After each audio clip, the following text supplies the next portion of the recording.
Hello students, स्वागत है आपका साइंस क्वेस्ट विद एनकेटी पर। बच्चों, लास्ट वीडियो में हमने आपसे क्वेश्चन पूछा था that what is the characteristic Corolla arrangement of the Cruciferae family. Cruciferae family में जो कोरोला का अरेंजमेंट है, स्पेसिफिक अरेंजमेंट, वो कैसा होता है या उसको क्या कहा जाता है। तो आपका जवाब है that the Corolla is cruciform, यानी कि क्रॉस शेप्ड होते हैं कोरोला। कोरोला का जो अरेंजमेंट है वो कैसा होता है, क्रॉस शेप्ड होता है। तो चलिए आगे बढ़ते हैं। इस वीडियो में बच्चों हम मॉर्फोलॉजी ऑफ फ्लावरिंग प्लांट्स का जो प्लांट फैमिली का टॉपिक पढ़ने वाले हैं, वो आज की हमारी प्लांट फैमिली है मालवेसी, जिसको कॉमनली कॉटन या मैलो फैमिली भी कहा जाता है। इसके अंदर आपके आ जाते हैं हिबिस्कस, कॉटन, भिंडी। तो इस वीडियो में हम मालवेसी फैमिली के वेजिटेटिव कैरेक्टर्स, इनका फ्लोरल कैरेक्टर्स, फ्लोरल फॉर्मूला और इकोनॉमिक इम्पोर्टेंस हम देखने वाले हैं। यहाँ जो इम्पोर्टेंट पॉइंट्स इसमें रहेंगे वो रहेगा इसका एपिकैलिक्स, ट्विस्टेड एस्टिवेशन, मोनोडेल्फिस एंड्रोशियम और मोनोथिकस एंथर्स। तो ऐसे ही कुछ कुछ यूनिक फीचर्स को भी हम हाईलाइटेड करते हुए चलेंगे, ताकि एग्ज़ाम के पॉइंट ऑफ व्यू से वो आप उनको साथ साथ में याद भी कर सकें। तो चलिए बिना टाइम वेस्ट किए हम इस वीडियो को शुरू करते हैं। So commonly known as the mallow family or cotton family, this group includes everything from your garden hibiscus to the cotton in your clothes and the okra that is bhindi in your kitchen. Garden में हम लोग देखते हैं hibiscus. हम जो कपड़े पहनते हैं वो किसके फाइबर्स के बने होते हैं, कॉटन के फाइबर्स के। और किचन में हम जो भिंडी है जिसे हम एज ए सब्जी के तौर पे हम खाते हैं, तो इस फैमिली में ये सभी चीज़ें आ जाती हैं। इसीलिए इसको मैलो फैमिली या कॉटन फैमिली कहा जाता है। नज़र डालते हैं इसके कुछ जनरल कैरेक्टरिस्टिक्स की तरफ, कुछ स्पेसिफिक फीचर्स जो इस फैमिली में ही ऑब्जर्व किए जाते हैं। जैसे कि आपका stellate hairs. Most plants are covered in star shaped hairs. बहुत से ऐसे मालवेसी फैमिली के प्लांट्स होंगे, स्पीशीज़ होंगे जिनकी जो रूट्स हैं, स्टेम हैं या लीव्स हैं, वहाँ पे स्टिलेट हेयर्स यानी कि स्टार शेप्ड हेयर्स मौजूद होते हैं। So the question arises here that what is stellate hairs? So stellate hairs are star-shaped multicellular epidermal hairs with several radiating arms from a central point. एक central point से बहुत सारे arms निकलते हैं जो कि star shape appearance देते हैं। So ये आपका जो stellate hairs है वो मालवेसी फैमिली का एक कैरेक्टरिस्टिक फीचर है। बात करें स्टिलेट हेयर्स की, तो ये रिड्यूस करते हैं वाटर लॉस, यानी कि ट्रांसपिरेशन को कम करने का काम करते हैं। दूसरा, ये प्रोवाइड करते हैं protection against insects and herbivores. ये इंसेक्ट्स और हर्बीवोर्स से भी प्लांट्स को प्रोटेक्ट करने का काम करते हैं। नेक्स्ट कैरेक्टरिस्टिक फीचर की अगर हम बात करें तो म्यूसिलेज प्रेजेंट होता है। The plant parts contain a sticky slimy substance. एक स्टिकी स्लाइमी सब्सटेंस प्रेजेंट होता है। जैसे कि अगर आप भिंडी को कट करेंगे तो आप देखते हैं कि भिंडी में एक चिपचिपा पदार्थ होता है, वही क्या है, म्यूसिलेज, क्योंकि भिंडी जो है वो मालवेसी फैमिली में आती है। सो बच्चों, mucilage is a thick slimy gelatinous substance produced by certain plant cells. कुछ प्लांट सेल्स होते हैं जिनके द्वारा म्यूसिलेज, ये जो आपका थिक स्लाइमी सब्सटेंस है, वो प्रोड्यूस किया जाता है। और ये कहाँ कहाँ पाया जाता है, तो it is commonly found in Malvaceae family. जैसे कि आपका भिंडी हो गया, हिबिस्कस हो गया, गॉसिपियम यानी कि कॉटन हो गया। ये आपका प्रेजेंट होता है, जो म्यूसिलेज है आपका, ये प्रेजेंट होता है म्यूसिलेज कैनाल्स में। और ये म्यूसिलेज कैनाल्स कहाँ कहाँ होंगे, स्टेम में, लीव्स में, रूट्स में। और इसका मेन फंक्शन क्या होता है, तो जो म्यूसिलेज है which are secreted by the Malvaceae plants of Malvaceae family, mucilage helps in water storage, water को स्टोर करने का काम करता है, प्रोटेक्ट करता है प्लांट टिश्यूज़ को इंजरी से, और रिड्यूस करता है डेसिकेशन यानी कि सूखे से भी बचाने का। डेसिकेशन यानी कि एक तरीके से डिहाइड्रेशन होने से ये आप प्लांट्स को रोकता है। तो mucilage, I repeat, mucilage is a thick slimy gelatinous substance produced by the plants of Malvaceae family. So stellate hairs और म्यूसिलेज के बाद जो स्पेसिफिक फीचर है मालवेसी फैमिली में, वो है आपका मोनोडेल्फा स्टेमन्स, यानी कि all the stamens are fused into a single tube surrounding the style. सारे स्टेमन्स जो है वो, उनका जो फिलामेंट है वो एक्चुअली फ्यूज्ड हो जाता है, वो आपस में कैसा हो जाता है, जॉइंटेड हो जाते हैं। So when all the filaments of all stamens are united into a single bundle while the anthers remain free. The condition is called monadelphous. जब सारे फिलामेंट्स, जितने भी स्टेमन्स हैं, उन सभी के फिलामेंट्स आपके जुड़ जाएं, जॉइंटेड हो जाएं, लेकिन एंथर्स फ्री रहें, इस टाइप की कंडीशन को हम कहते हैं मोनाडेल्फस कंडीशन, और ये आपको मालवेसी फैमिली में देखने को मिलेगा। और ये जो यूनाइटेड फिलामेंट्स होते हैं बच्चों, ये बनाते हैं स्टैमिनल ट्यूब। जो मोनाडेल्फस कंडीशन है इसमें प्रेजेंट, तो जो फिलामेंट्स हैं, स्टेमन के जो फिलामेंट्स हैं, वो जब जुड़े हुए रहते हैं, यूनाइटेड होते हैं, तो वो फॉर्मेशन करते हैं स्टैमिनल ट्यूब का, जो कि सराउंड करता है स्टाइल को। स्टाइल किसका पार्ट होता है? कार्पल का। तो वो कार्पल के स्टाइल को घेर के रखता है। So stamens with filaments united into one bundle forming a staminal tube are called monadelphous stamens. इसको आप ध्यान रखिएगा, एक बंडल में सारे स्टेमन्स एक बंडल में आपके जब अरेंज हो जाएं, यानी कि उनके फिलामेंट्स आपस में जुड़ जाएं, तो इस कंडीशन को हम कहते हैं मोनाडेल्फस स्टेमन्स। अब हम देखते हैं students vegetative characters of Malvaceae family. Habit की बात करें तो प्लांट्स आर मोस्टली एनुअल और पेरेनियल हर्ब्स। इसमें प्लांट ज़्यादातर एनुअल या पेरेनियल हर्ब्स पाए जाते हैं। एनुअल वो होते हैं जो अपनी लाइफ साइकिल एक ही साल में कंप्लीट कर लेते हैं। पेरेनियल वो हैं जो अपनी लाइफ साइकिल 2 से ज़्यादा सालों में कंप्लीट करते हैं। ये प्लांट्स अपना जो लाइफ स्पैन है वो एक ही साल में कंप्लीट कर लेंगे, जो एनुअल प्लांट्स होंगे। और पेरेनियल ये कई सालों तक आपके प्लांट्स सर्वाइव करते हैं। So the plants of Malvaceae family are mostly annual और पेरेनियल हर्ब्स। पेरेनियल हर्ब्स की बात करें तो यहाँ पे है आपका एब्यूटिलॉन। या श्रब्स की बात करें तो श्रब्स में आ जाएगा आपका हिबिस्कस और रेयरली ट्रीज। इनमें ट्रीज बहुत रेयरली देखने को मिलते हैं। रूट सिस्टम की बात करें तो इनमें टैप रूट सिस्टम पाया जाता है, यानी कि एक प्राइमरी रूट होता है और उसी से आपके बहुत सारे सेकेंडरी या फिर रूट हेयर्स निकले हुए होते हैं। So tap root system with branched structures, branching होता है, and provides strong storage. Sorry, storage नहीं बच्चों, ये एंकरेज होगा, क्योंकि रूट का काम तो एंकर प्रोवाइड करना है, यानी कि सपोर्ट प्रोवाइड करना होता है प्लांट्स को। So it provides strong anchorage. अब हम बात करते हैं इनके स्टेम की। तो स्टेम कैसा है? इरेक्ट है, यानी कि स्ट्रेट है, वुडी या फिर हर्बेशियस होता है, often covered with stellate hairs, जिसका डिस्कशन हमने किया, स्टार शेप्ड हेयर्स होते हैं, एंड कंटेन्स म्यूसिलेज। और म्यूसिलेज भी स्टेम में मौजूद होता है, जो कि कैसा सब्सटेंस है? एक स्टिकी स्लाइमी सब्सटेंस होता है। तो ध्यान रखिएगा, स्टेम में स्टिलेट हेयर्स भी हैं और म्यूसिलेज आपके म्यूसिलेज यानी कि स्टिकी सब्सटेंस भी मौजूद होते हैं स्टेम में। बात करें इनके लीव्स की तो फिलोटैक्सी कैसी है? अल्टरनेट फिलोटैक्सी है, यानी कि लीव्स जो हैं वो अल्टरनेटली अरेंज्ड हैं। सिंपल होते हैं या ऑफन पाल्मेटली लोब्ड होते हैं। स्टिपुलेट होते हैं, mean stipules are present at the leaf base. जो लीफ का बेस है वहाँ पे स्टिप्यूल्स यानी कि छोटे छोटे लीफ लाइक स्ट्रक्चर्स प्रेजेंट होंगे। वेनेशन की बात करें, यानी कि वेन और वेनलेट्स का जो अरेंजमेंट है वो कैसा होगा? रेटिकुलेट होगा। तो हमने बच्चों वेजिटेटिव फीचर्स में क्या क्या देख लिया अभी तक? वेजिटेटिव फीचर्स में हमने देखा कि इनका जो हैबिट है वो या तो मोस्टली एनुअल या पेरेनियल हर्ब्स होंगे या फिर श्रब्स होंगे। रूट सिस्टम की बात करें तो टैप रूट सिस्टम होता है। स्टेम की बात करें तो इनका स्टेम जो है वो इरेक्ट, वुडी और हर्बेशियस होता है। स्टिलेट हेयर्स मौजूद होते हैं स्टेम में और म्यूसिलेज भी प्रेजेंट होता है। बात कर लें इनके लीव्स की तो लीव्स कैसे हैं? अल्टरनेट इसमें फिलोटैक्सी देखने को मिलता है, फिनेशन रेटिकुलेट है और स्टिप्यूल्स भी मौजूद होते हैं। अब हम वेजिटेटिव कैरेक्टर्स के बाद चलते हैं फ्लोरल कैरेक्टर्स की तरफ। तो इसमें सबसे पहले आएगा इन्फ्लोरेसेंस, यानी कि arrangement of flower on the floral axis. तो इसमें जो फ्लोरेसेंस ऑब्जर्व किया जाता है वो होता है सॉलिटरी एक्सिलरी, जो कि हिबिस्कस में देखा जाता है, या फिर टर्मिनल रेसिम। अब इसी सॉलिटरी एक्सिलरी, टर्मिनल रेसिम क्या है, इसको भी हम यहाँ पे थोड़ा डिस्कस कर लेते हैं।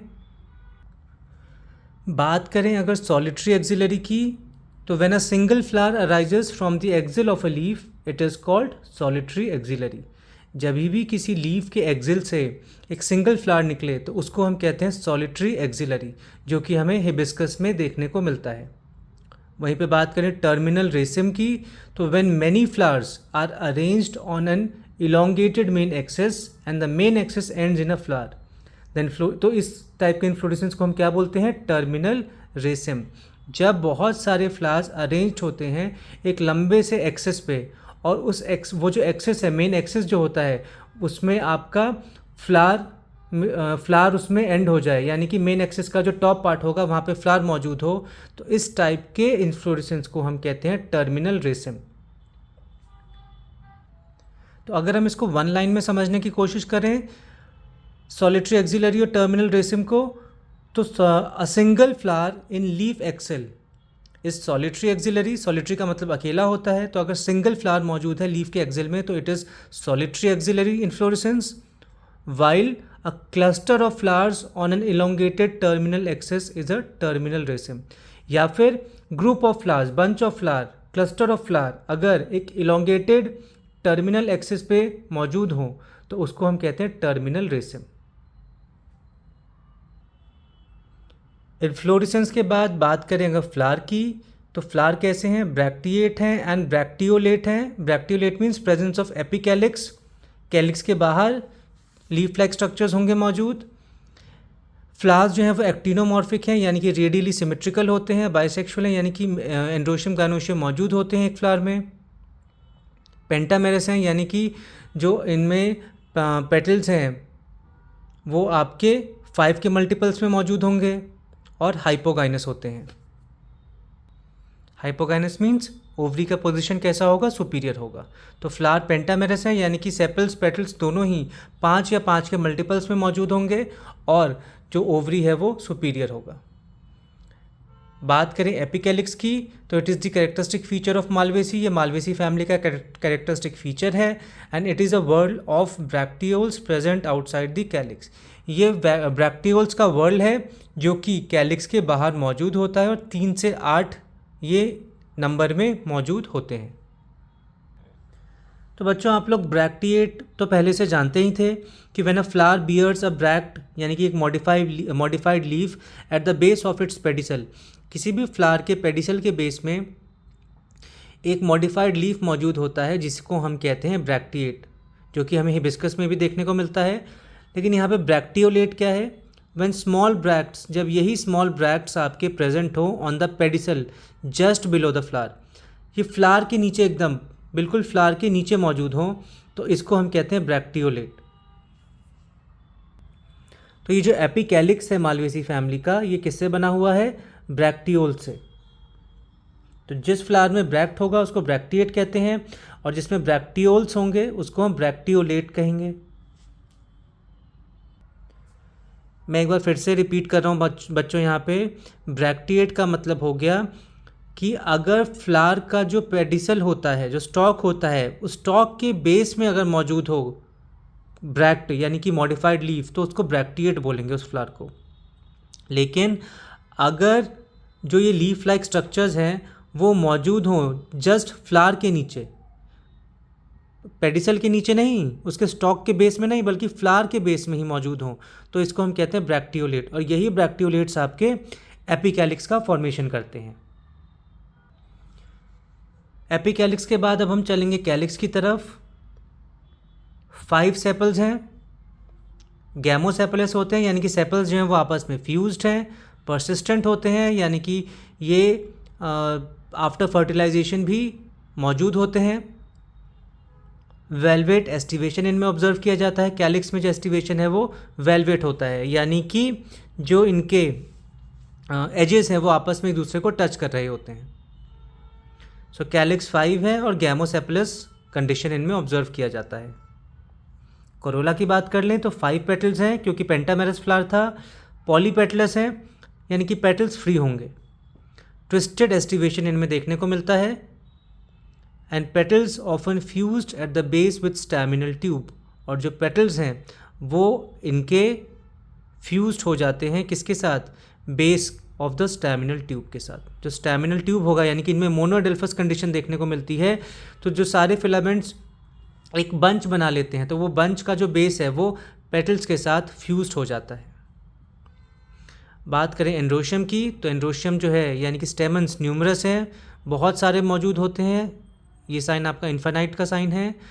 मोनोडेल्फस कंडीशन इनमें देखने को मिलती है, यानी कि all stamens are fused into a single tube called the staminal tube. सारे स्टेमन्स फ्यूज्ड होके, यानी कि सारे स्टेमन्स का फिलामेंट्स ओनली, सिर्फ फिलामेंट्स फ्यूज होके क्या बना लेता है, स्टैमिनल ट्यूब, जो कि सराउंड करता है किसको, स्टाइल को, जो कार्पल का पार्ट है आपका।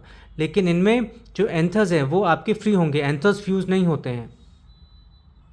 और एंथर्स कैसे इनमें देखने को मिलते हैं, मोनोथीकस, यानी कि सिर्फ एक लोब है। प्रीवियसली हमने पढ़ा था उनमें डाइथीकस थे फैमिलीज में, यहाँ पे एंथर्स आपके मोनोथीकस है। डाइथीकस में 4 पॉलन सैक होते हैं, मोनोथीकस में आपको 2 ही पॉलन सैक देखने को मिलेगा। एंड्रोशियम के बाद अगर हम बात कर लें इनके गाइनोशियम की, तो by to multi carpellary condition देखने को मिलती है, यानी कि 2 या 2 से ज़्यादा भी कार्पल्स मौजूद होते हैं। सिन कार्पल्स हैं, यानी कि कार्पल्स आपस में फ्यूज्ड होते हैं। ओवरी सुपीरियर होती है, यानी कि हाइपोगाइनस कंडीशन इनमें देखने को मिलेगा। प्लेसेंटेशन एक्साइल है। मल्टीलोक्यूलर होते हैं, 1 और more ovules is present in each locule. जो लोक्यूल है उसमें 1 या 1 से ज़्यादा ओव्यूल्स मौजूद होंगी। स्टाइल कैसा होता है इनका, long and stigmas equal to number of carpels. Style इनका लॉन्ग होता है और जो स्टिग्मा है, जितने कार्पल्स होंगे उतने ही स्टिग्मा भी इनमें मौजूद होते हैं। जो कार्पल्स हैं वो आपस में फ्यूज तो हैं, लेकिन ऐसा नहीं है कि फ्यूज होकर एक ही स्टिग्मा इनमें प्रेजेंट होगा। फ्यूजन के बाद भी जितने कार्पल्स हैं वो उतने ही इनमें स्टिग्मा भी मौजूद होंगे। तो gynoecium bi to multicarpellary, syncarpal, superior ovary, axile placentation और स्टाइल लॉन्ग है। स्टिग्मा जितने कार्पल्स उतने ही स्टिग्मा। बात करें इनके फ्रूट की, तो जनरली कैप्सूल इनमें मौजूद होता है एज अ फ्रूट। और सीड की बात करें तो सीड इनमें एंडोस्पर्मिक यानी कि एल्बुमिनस और नॉन एंडोस्पर्मिक यानी कि एक्स एल्बुमिनस दोनों ही टाइप के मौजूद होते हैं। तो यहाँ पे बच्चों एक बार हम फ्लोरल कैरेक्टर्स को वापस से समराइज़ करते हैं। इन्फ्लोरेसेंस की बात करें तो इनमें सॉलिटरी, एक्सिलरी या टर्मिनल रेसिम देखने को मिलता है। फ्लावर की बात करें तो फ्लावर ब्रैक्टिएट एंड ब्रैक्टियोलेट हैं, एक्टिनोमॉर्फिक हैं, बाइसेक्सुअल हैं, पेंटामेरस एंड हाइपोगाइनस होते हैं। एपिकैलिक्स की बात करें जो कि ब्रैक्टियोलेट से बने हैं, तो it is a whorl of bracteoles present outside the calyx. और एपिकैलिक्स जो है वो कैलिक्स के बाहर मौजूद होता है और इनका नंबर 3 से 8 होता है। बात करें कैलिक्स की, तो कैलिक्स में सेपल्स 5 हैं, गैमोसेपलस कंडीशन है और वेलवेट एस्टिवेशन देखने को मिलेगा। कोरोला भी 5, इसमें 5 पेटल्स देखने को मिलेंगे। Polypetalous condition, twisted aestivation. और हाँ, पेटल्स जो हैं वो फ्यूज होते हैं किसके साथ, स्टैमिनल ट्यूब के साथ। जो बेस होता है स्टैमिनल ट्यूब का उसके साथ फ्यूज होते हैं। एंड्रोशियम, तो एंड्रोशियम इसमें न्यूमरस होते हैं, यानी कि बहुत सारे मौजूद होते हैं इनमें स्टेमन्स। मोनोडेल्फस कंडीशन देखने को मिलती है, यानी कि सारे स्टेमन्स का जो फिलामेंट्स होगा वो आपस में फ्यूज होकर स्टैमिनल ट्यूब का फॉर्मेशन कर लेता है और ये ट्यूब जो है वो स्टाइल को घेर लेती है। एंथर्स इनमें मोनोथीकस होते हैं, यानी कि एक ही लोब मौजूद होता है। गाइनोशियम की बात कर लें तो बाई कार्पलरी कंडीशन इनमें देखने को मिलती है। सिन कार्पस होते हैं, जो कार्पल्स हैं वो आपस में फ्यूज्ड हैं। ओवरी सुपीरियर है, प्रेजेंटेशन एक्साइल है और स्टाइल लॉन्ग। और जितने इनमें कार्पल्स होंगे उतने ही इनमें स्टिग्मा भी मौजूद होते हैं। सीड इनका एंडोस्पर्मिक और नॉन एंडोस्पर्मिक दोनों तरीके का हो सकता है और फ्रूट इनमें जनरली कैप्सूल देखने को मिलता है। तो ये था इनका फ्लोरल कैरेक्टर्स। अब हम चलेंगे मोस्ट इम्पॉर्टेंट फ्लोरल फॉर्मूला की तरफ। तो ब्रैक्टिएट हैं, एक्टिनोमॉर्फिक कंडीशन है, बाइसेक्सुअल है, एपिकैलिक्स 3 से 8 हैं, कैलिक्स 5 सेपल्स मौजूद हैं और गैमोसेपलस कंडीशन है इसलिए ब्रैकेट लगाया है। कोरोला 5 पेटल्स हैं, ये पॉलीपेटलस होते हैं इसलिए ब्रैकेट नहीं लगाया है। एंड्रोशियम इन्फाइनाइट होते हैं इसलिए, और फ्यूज्ड भी हैं इनके फिलामेंट्स इसलिए ब्रैकेट लगाया है। और जो स्टैमिनल ट्यूब बनता है एंड्रोशियम में वो आपका उसका बेस किससे अटैच्ड होता है, कोरोला से, इसलिए ऊपर ये आर्क भी बना रखा है। गाइनोशियम के नीचे लाइन है। गाइनोशियम क्योंकि हाइपोगाइनस कंडीशन है यानी कि सुपीरियर ओवरी है और जो कार्पल्स हैं वो फ्यूज्ड होते हैं इसलिए ब्रैकेट लगा रखे हैं। और कार्पल्स आपके 2 से मल्टीपल हो सकते हैं। तो BR जो है वो ब्रैक्टिएट को दर्शाता है। ये साइन आपका एक्टिनोमॉर्फिक है, यानी कि radially symmetrical. This sign indicates bisexuality. Epicalyx 3 से 8 मौजूद होते हैं इनके अंदर। कैलिक्स 5 फ्यूज्ड पेटल्स होते हैं इनमें। 5 फ्यूज्ड सेपल्स होते हैं। कोरोला की बात करें तो 5 फ्री पेटल्स होते हैं। एंड्रोशियम यानी कि स्टेमन्स इन्फानाइट हैं। Infinite stamens fused in one bundle, तभी मोनोडेल्फस कंडीशन इनमें देखने को मिलता है। By to multi carpellary condition है, यानी कि 2 या 2 से ज़्यादा कार्पल्स मौजूद हो सकते हैं। ओवरी सुपीरियर होती है, तो इसीलिए नीचे इसके बना हुआ है हाइफन का साइन जो आप लाइन देख रहे हैं। फ्यूज होते हैं कार्पल्स, इसलिए ब्रैकेट्स में बंद हैं। 2 से इन्फानाइट हो सकते हैं। अब हम चलते हैं इनके इकोनॉमिक इम्पोर्टेंस की तरफ। तो सबसे पहला कैटेगरी ऑर्नामेंटल या मेडिसिनल। तो ऑर्नामेंटल एज एन ऑर्नामेंट या as a medicinal plant use होता है चाइना रोज, जिसका साइंटिफिक नेम है हिबिस्कस रोजा साइनेंसिस। आप लोग साइंटिफिक नेम भी सबके याद करते हुए चलिएगा। टेक्सटाइल फाइबर्स यानी कि सरफेस फाइबर फ्रॉम सीड्स, ये सीड से मिलते हैं। टेक्सटाइल फाइबर्स वो हैं जो कपड़ों में, जो कपड़े बनाने के लिए काम आते हैं, जैसे कि कॉटन, इसका साइंटिफिक नेम है गॉसिपियम। इसके बहुत सारे स्पीशीज़ हैं। गॉसिपियम कॉटन का साइंटिफिक नेम है। एज अ फूड या वेजिटेबल की बात करें तो लेडीज़ फिंगर, एबेलमोकस एस्कुलेंटस, एबेलमोकस एस्कुलेंटस इसका साइंटिफिक नेम है। सिर्फ ऑर्नामेंट के तौर पे मैलो, जिसका साइंटिफिक नेम है मालवा सिल्वेस्ट्रस, या बास्ट फाइबर्स। बास्ट फाइबर्स क्या होते हैं बच्चों? बास्ट फाइबर्स जो हैं ये वो प्लांट फाइबर्स होते हैं जो हमें फ्लोएम से मिलते हैं। फ्लोएम को ही बास्ट कहा जाता है। ये लॉन्ग होते हैं, स्ट्रॉन्ग होते हैं और फ्लेक्सिबल होते हैं। साथ ही साथ में ये रोप्स या फैब्रिक्स बनाने के भी काम आते हैं। यहाँ पे इसका एग्जांपल है बॉम्बे हेम्प, यानी कि हिबिस्कस कैनाबिनस। तो यहाँ पे जितने भी हमने इकोनॉमिक इम्पोर्टेंस में नाम लिए हैं, आप सभी ध्यान रखिए। ऑर्नामेंटल या मेडिसिनल के लिए चाइना रोज हो गया, hibiscus rosa sinensis. Textile fibres में आ गया आपका कॉटन यानी कि गॉसिपियम। फूड वेजिटेबल में आ गया लेडीज फिंगर, एबेलमोकस एस्कुलेंटस। ऑर्नामेंटल में मैलो, मालवा सिल्वेस्ट्रस। एंड बास्ट फाइबर में यानी कि जो रोप्स बनाने के काम आते हैं उसमें आ गया आपका बॉम्बे हेम्प, हिबिस्कस कैनाबिनस। तो इसमें इस मालवेसी फैमिली में बच्चों जो हमने अभी तक हाईलाइटेड चीज़ें देखी हैं, हमने इनका वेजिटेटिव और फ्लोरल कैरेक्टरिस्टिक्स देखे। तो इनमें इंपॉर्टेंट चीज़ें क्या हैं जो एग्ज़ाम के पॉइंट ऑफ व्यू से आप लोगों के लिए इंपॉर्टेंट है? तो एक तो हो गया इनमें एपिकैलिक्स मौजूद होता है, साथ ही साथ में मोनोडेल्फस कंडीशन देखने को मिलती है, स्टिलेट हेयर्स हैं, म्यूसिलेज हैं। तो ये सारी चीज़ें इनमें इंपॉर्टेंट हैं।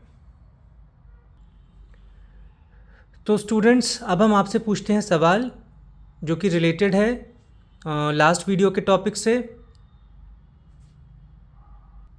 लास्ट वीडियो में हमने जो फैमिली पढ़ी थी वो थी हमारी पोएसी और ऑल्सो नोन एज ग्रामिनी। तो आपका सवाल है which structure replaces perianth in Poaceae flowers. जो पोएसी फ्लावर्स हैं उसमें कौन सा स्ट्रक्चर पेरियंथ को रिप्लेस करता है या पेरियंथ को रिप्रेजेंट करता है? तो आपको इसका आंसर बताना है हमें कमेंट सेक्शन में, और हम इसका जवाब आपके साथ नेक्स्ट वीडियो में डिस्कस करेंगे। सो स्टूडेंट्स, आज हमने अपने इस वीडियो में मालवेसी फैमिली में इनका वेजिटेटिव स्ट्रक्चर्स, इनका फ्लोरल कैरेक्टर्स, इनका फ्लोरल फार्मूला, इकोनॉमिक इंपॉर्टेंस सभी को डिटेल में समझने की कोशिश की है। आई होप आप सभी को समझ में आया होगा। ये फैमिली आपके नीट के पॉइंट ऑफ व्यू से बहुत ही ज़्यादा इंपॉर्टेंट है। तो अगर आपको ये वीडियो पसंद आया हो, समझ आया हो, तो इस वीडियो को लाइक और शेयर ज़रूर कीजिएगा। Channel science quest with NKT को सब्सक्राइब ज़रूर कीजिएगा। और अब हम आपसे मिलेंगे नेक्स्ट वीडियो में। तब तक पढ़ते रहिए और साइंस क्वेस्ट विद एनकेटी को और एक्सप्लोर करते रहिए। Thank you so much.